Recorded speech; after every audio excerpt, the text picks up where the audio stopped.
Hello friends, स्वागत है आपका अगस्त्य क्लासेस में। मैं शालू रानी। हमने कल धातुओं की रिएक्शन देखी थी एसिड के साथ। आज हम करेंगे धातुओं की रिएक्शन धातु के लवण के साथ। मतलब एक धातु लेंगे और दूसरा जो लवण लेंगे वो दूसरे धातु का लवण होगा, ना कि उसी धातु का। एक धातु अलग होगा और ये जो धातु का लवण होगा ये दूसरे धातु का लवण होगा। तो इन दोनों की आपस में रिएक्शन कराएंगे, फिर देखते हैं हमें उससे क्या मिलता है। तो जब धातु की धातु के लवण से क्रिया कराते हैं तो हमें इस वाले धातु का लवण मिलता है। ये वाला धातु इस धातु को रिप्लेस कर देगा, फर्स्ट वाला धातु सेकंड वाले धातु को, और अपने धातु का लवण बना लेगा। तो हम इसमें यहां लिखेंगे, जब धातु अन्य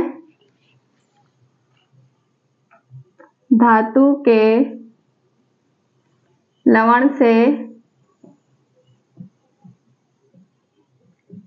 क्रिया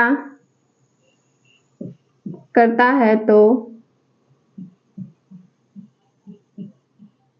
वह अपने धातु का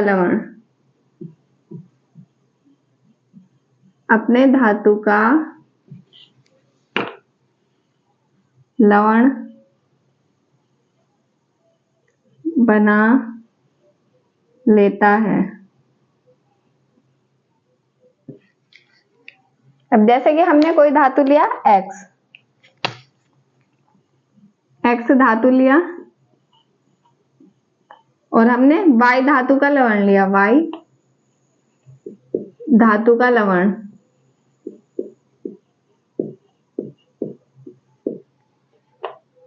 अब इन दोनों की रिएक्शन कराई हमने, तो ये वाला धातु इस वाले धातु के लवण से धातु को विस्थापित करके खुद जुड़ जाएगा यहाँ। तो हमें फिर Y धातु का लवण मिलेगा और X धातु का लवण मिलेगा और Y धातु अलग हो जाएगी उससे। तो हमें यहाँ क्या मिलेगा, X धातु का लवण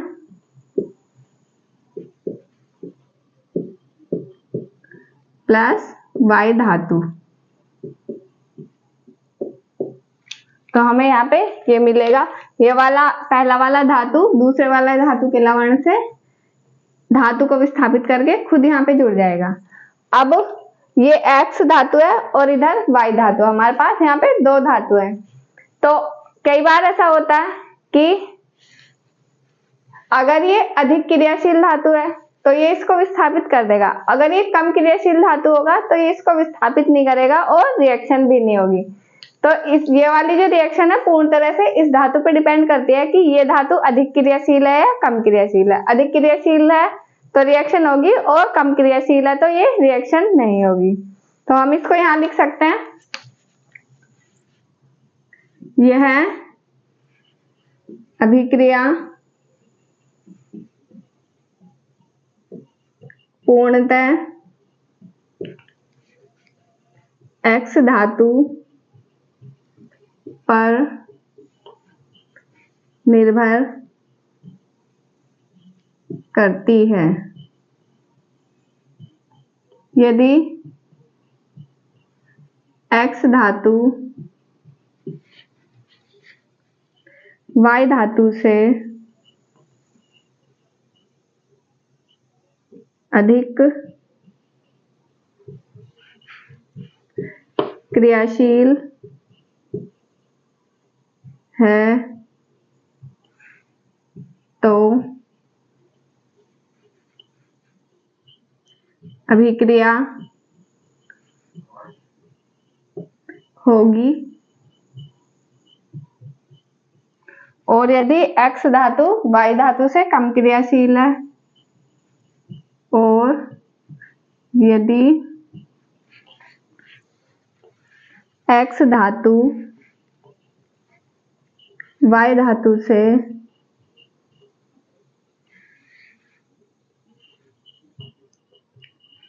कम क्रियाशील है तो अभिक्रिया नहीं होगी।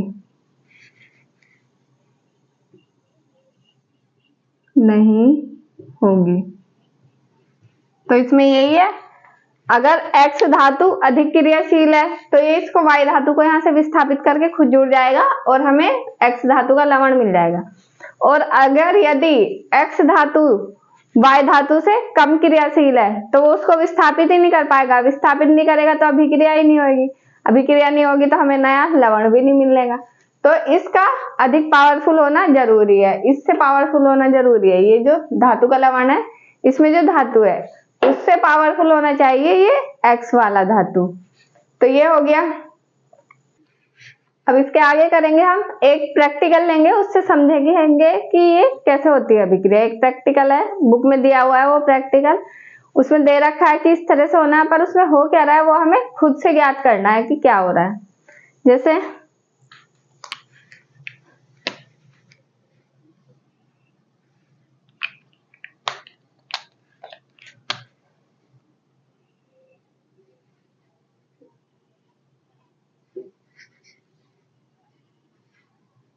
इसको बी करना बना के,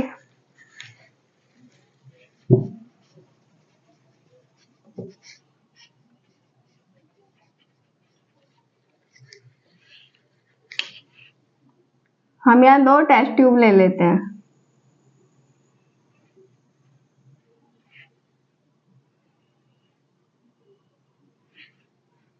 इसमें यहाँ पे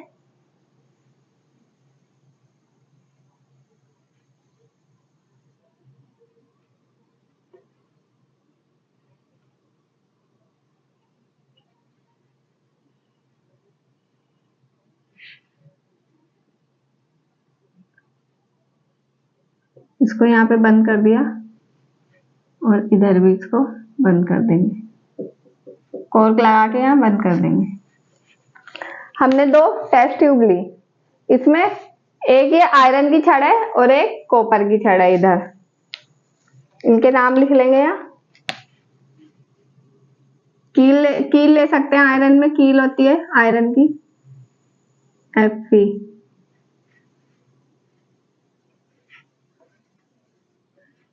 लोहे की कील, और इधर हमने ये कॉपर की छड़ ली, कॉपर की छड़। अब हमने ये 2 चीजें ली है इसमें, आयरन की छड़ और कॉपर की छड़। अब ये इसमें हम एक विलयन भरेंगे दोनों में, लोहे की छड़ में तो कॉपर का विलयन भरेंगे और कॉपर की छड़ में लोहे का विलयन भरेंगे, मतलब लवण लेंगे इनके। लोहे की छड़ है इधर तो इसमें हम कॉपर का लवण डालेंगे, और इधर कॉपर की छड़ है तो इसमें हम आयरन Fe का लवण डालेंगे।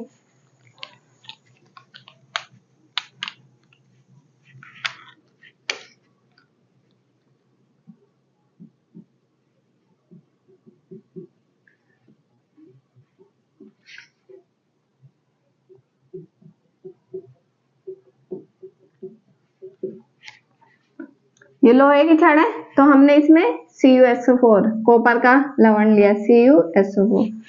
ये कॉपर की छड़ है तो इसमें हमने FeSO4 आयरन का लवण लिया। अब इन दोनों की रिएक्शन कराएंगे हम आपस में। यहाँ पे लोहे की कील है, लोहा है मतलब उसकी रिएक्शन हो रही है CuSO4 से, और इधर कॉपर की FeSO4 से। आयरन का लवण है ये, आयरन सल्फेट, फेरस सल्फेट भी बोलते हैं इसको। अब इसमें क्या होगा, क्योंकि ये लोहा कॉपर से अधिक क्रियाशील होता है, Fe कॉपर से अधिक क्रियाशील है, तो ये Fe कॉपर को विस्थापित करके यहाँ पे अपना लवण बना लेगा FeSO4।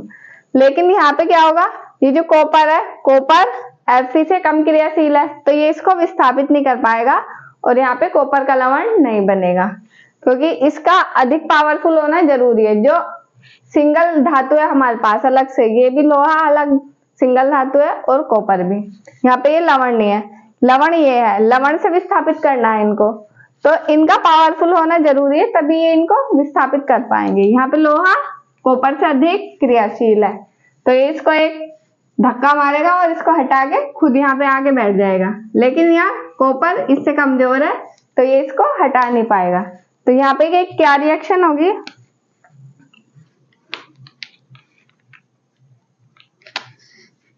जब FeCuSO4 विलयन में है, ये लवण है CuSO4 कॉपर सल्फेट, तो ये इसको विस्थापित करके यहाँ खुद जुड़ जाएगा, FeSO4 बनाएगा। फिर ये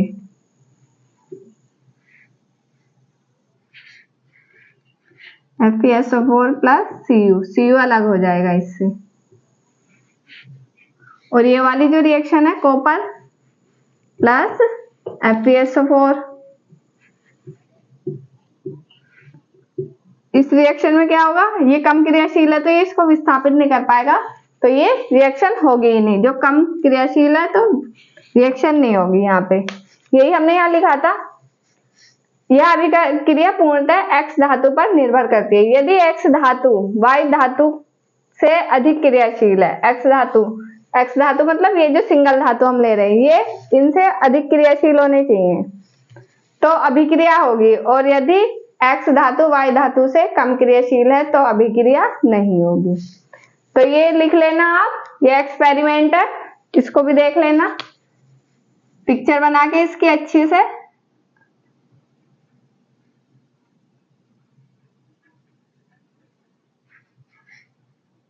ये प्रैक्टिकल दिया हुआ है बुक में आपकी, तो इसको भी दिखाना है आपको कि ये इसमें क्या हो रहा है।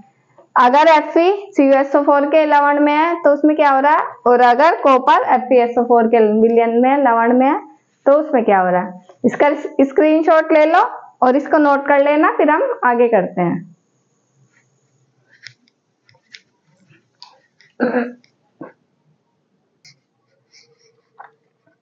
इसमें एक चीज और लिख लो यहाँ पे नीचे, इस अभिक्रिया में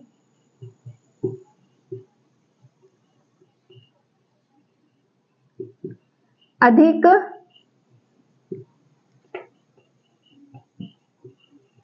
क्रियाशील धातु कम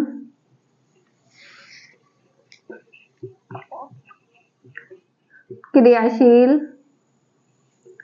धातु को विस्थापित कर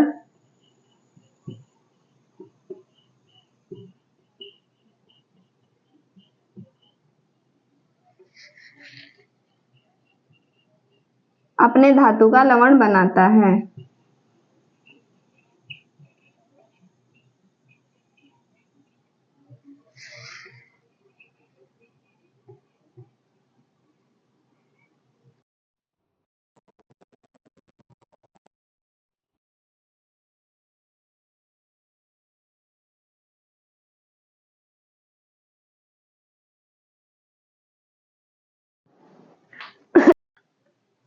ये दो रिएक्शन और लिखी है इसमें, इनको और देखते हैं इनमें क्या होता है।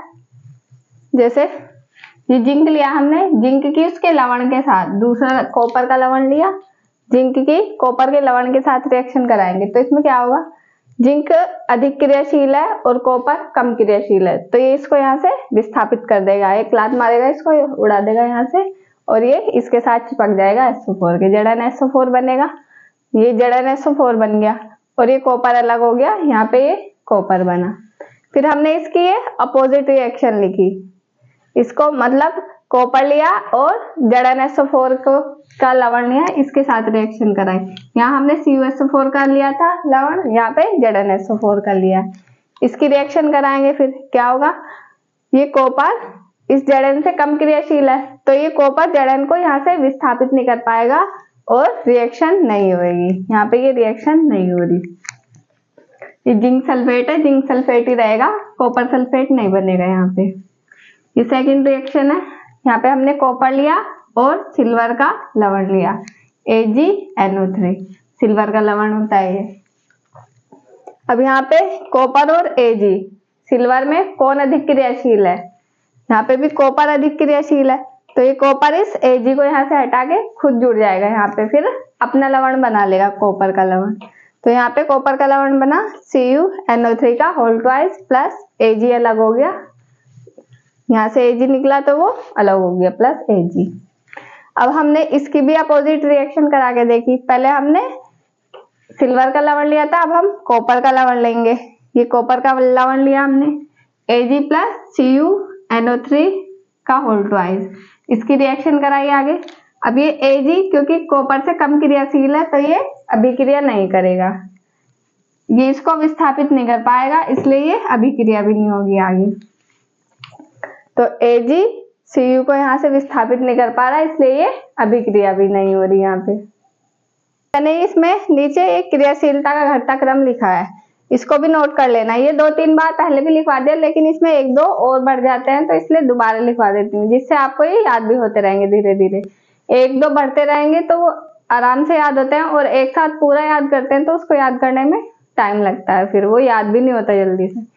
तो इसको याद कर लेना। सबसे अधिक क्रियाशील पोटेशियम, फिर सोडियम, उससे कम कैल्शियम, उससे कम मैग्नीशियम, उससे कम एल्यूमिनियम, उससे कम जिंक, उससे कम आयरन, उससे कम Pb, उससे कम हाइड्रोजन, उससे कम कॉपर, ये Hg पारा, सिल्वर और गोल्ड। ये क्रियाशीलता का घटता क्रम है।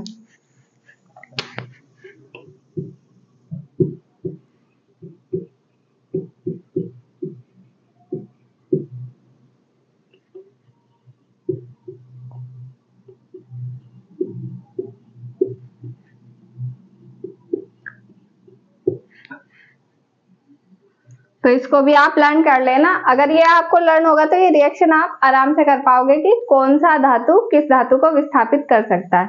अधिक क्रियाशील धातु कम को करेगा, कम अधिक को नहीं करेगा। उससे आपको ये भी पता चल जाएगा कि वो रिएक्शन होगी या नहीं होगी। तो आज की क्लास में इतना ही था। ये हमने पढ़ लिया धातु की धातु लवण से अभिक्रिया। जब धातु अन्य धातुओं के लवण से अभिक्रिया करता है तो वह अपने धातु का लवण बना लेता है। जैसे X धातु लिया हमने और Y धातु का लवण लिया, तो X धातु Y धातु को विस्थापित करके उसके साथ जुड़ जाएगा और X धातु का लवण बनेगा और Y धातु अलग हो जाएगा। यह अभिक्रिया पूर्णतः X धातु पर निर्भर करती है। यदि X धातु Y धातु से अधिक क्रियाशील है तो अभिक्रिया होगी, और यदि कम क्रियाशील है तो अभिक्रिया नहीं होगी। फिर ये हमने एक प्रैक्टिकल देखा था इससे पहले, वो फिर मैंने साफ करके रिएक्शन लिखी थी। प्रैक्टिकल में था कि आयरन कॉपर को विस्थापित करेगा या नहीं करेगा। आयरन अधिक क्रियाशील है, कॉपर कम क्रियाशील है, तो ये आयरन विस्थापित कर देगा कॉपर को। उसके बाद हमने ये किया Zn, ये धातु लिया Zn और इसकी कॉपर के लवण के साथ रिएक्शन कराई। तो Zn अधिक क्रियाशील है, इसलिए कॉपर को विस्थापित करके ZnSO4 बनाएगा और कॉपर अलग हो जाएगा। फिर हमने इसका अपोजिट करके देखा, कॉपर लिया और इसकी ZnSO4 के लवण के साथ अभिक्रिया कर रहे। अब यहाँ क्योंकि ये कॉपर कम क्रियाशील है इसलिए Zn को विस्थापित नहीं कर पाएगा और रिएक्शन नहीं होगी। सेकंड रिएक्शन ली हमने कॉपर की AgNO3, ये सिल्वर है, सिल्वर का लवण है AgNO3, इसके साथ रिएक्शन कराई। तो कॉपर अधिक क्रियाशील है सिल्वर से, इसलिए ये सिल्वर को विस्थापित करके अपना लवण बना लेगा CuNO3 का होल ट्वाइस और सिल्वर अलग हो जाएगा। अब फिर हमने इसका भी अपोजिट करा के देखा कि ये उल्टी रिएक्शन होगी या नहीं होगी। तो हमने Ag लिया और कॉपर का लवण लिया, इसकी रिएक्शन कराई। अब यहाँ Ag कम क्रियाशील है तो ये कॉपर को विस्थापित नहीं कर पाएगा और रिएक्शन नहीं होगी। फिर ये क्रियाशीलता का घटता क्रम लिखा हमने, potassium, sodium, calcium, magnesium, aluminium, zinc, ferrous, iron, Pb, hydrogen, copper, पारा, Hg, Ag silver, Au gold. Gold सबसे कम क्रियाशील होता है। तो आज की क्लास में इतना ही है। इनको अच्छे से देख के नोट कर लेना और इसके नोट्स भी बना लेना, जिससे आप आगे भी इसको पढ़ सको। उसमें से बार बार क्लास देखने में दिक्कत आएगी, या तो आप 2-3 बार क्लास देखोगे, इतने में ही लर्न हो जाएगा, ज़्यादा नहीं फिर मेहनत करनी पड़ेगी बाद में आपको। इससे क्लास को देखोगे 2-3 बार तो उसमें आराम से लर्न हो जाएगा, ज़्यादा हार्ड नहीं है। इसलिए थोड़ा थोड़ा कराया जा रहा है, ज़्यादा भी नहीं करा रहे एक क्लास में, ताकि आप लर्न भी आराम से कर सको। तो आज की क्लास में इतना ही है। क्लास अच्छी लगी हो तो शेयर करें, लाइक करें, कमेंट करें और चैनल को सब्सक्राइब करें और बेल आइकन को प्रेस कर लिया करें ताकि नोटिफिकेशन भी मिलता रहे आपको। Thank you.